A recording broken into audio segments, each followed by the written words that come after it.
Yo, what's good? It's your man 100 Grand Ross with The Rock Never Stops. Tonight I want to do a video about this topic around the Toronto Raptors and what they might potentially do in terms of making some moves to really compete for a championship. There's been a few videos that I've seen recently, suggesting that the Toronto Raptors were going to go after Shai Gilgeous-Alexander. Shai Gilgeous-Alexander. Y'all know who I'm talking about, from Oklahoma City, right? Played for Kentucky, comes out of Canada. Probably one of the more talented players to come out of Canada, probably since like Jamal Murray, Andrew Wiggins. I mean, they've been putting out some really good talent. But Shai has been one of those talents that's been sitting in the refrigerator.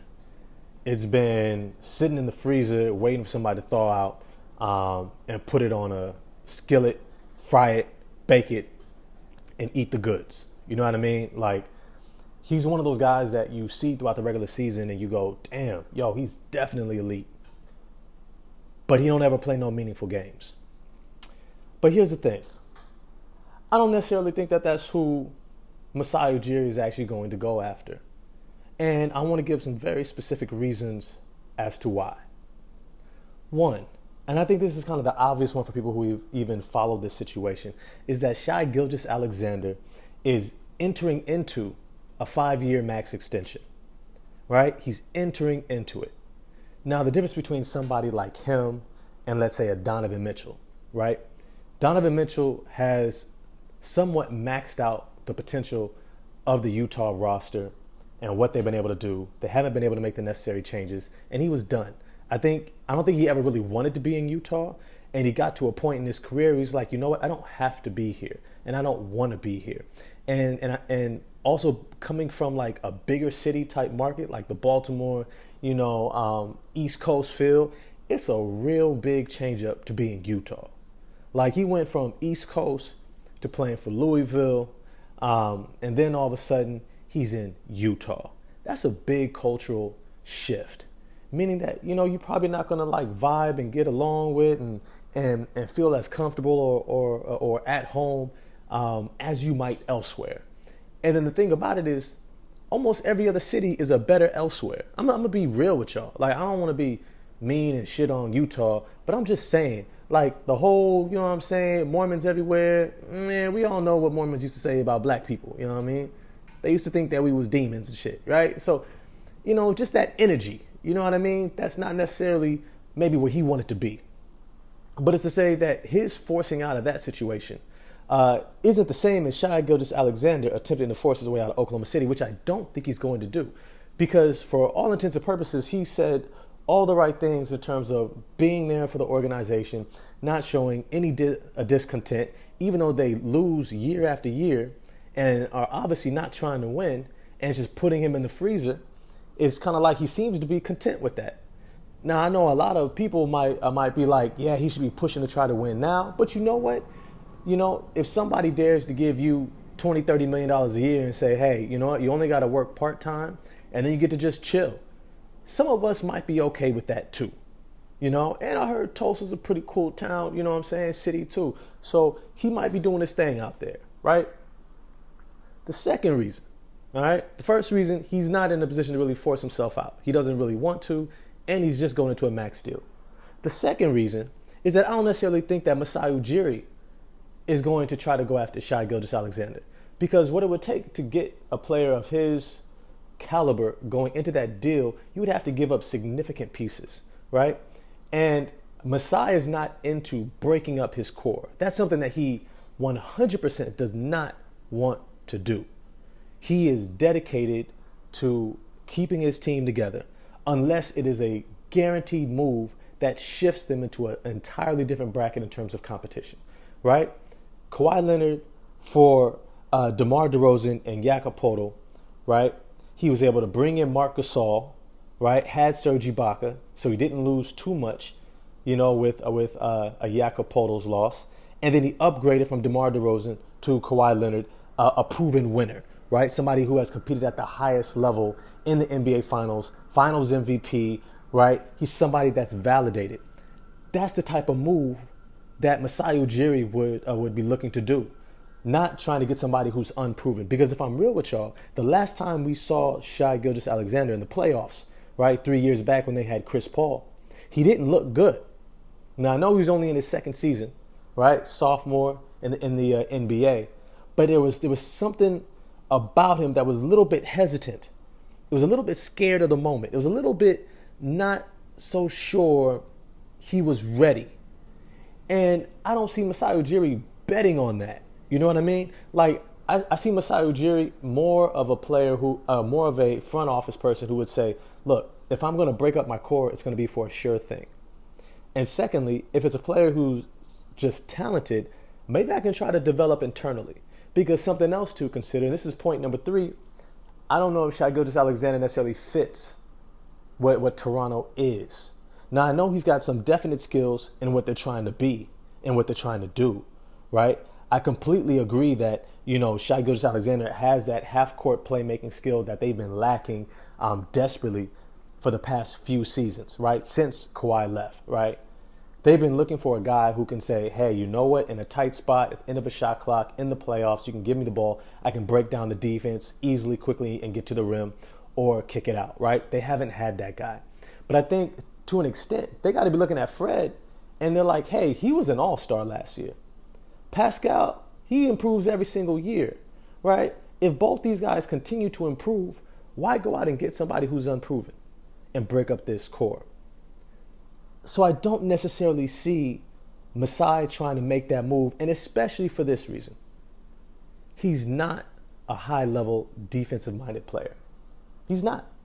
Nobody would mistake him for somebody who is physical, who is physically intimidating, or like a physical type player who's getting up into guys on defense or even on offense, drawing a lot of contact, right? Most of his contact plays where he's getting fouled is guys kind of like groping his arm really quick, right? He'll drive to the basket and they'll like grab his arm, you know what I'm saying? And it's like a touch foul.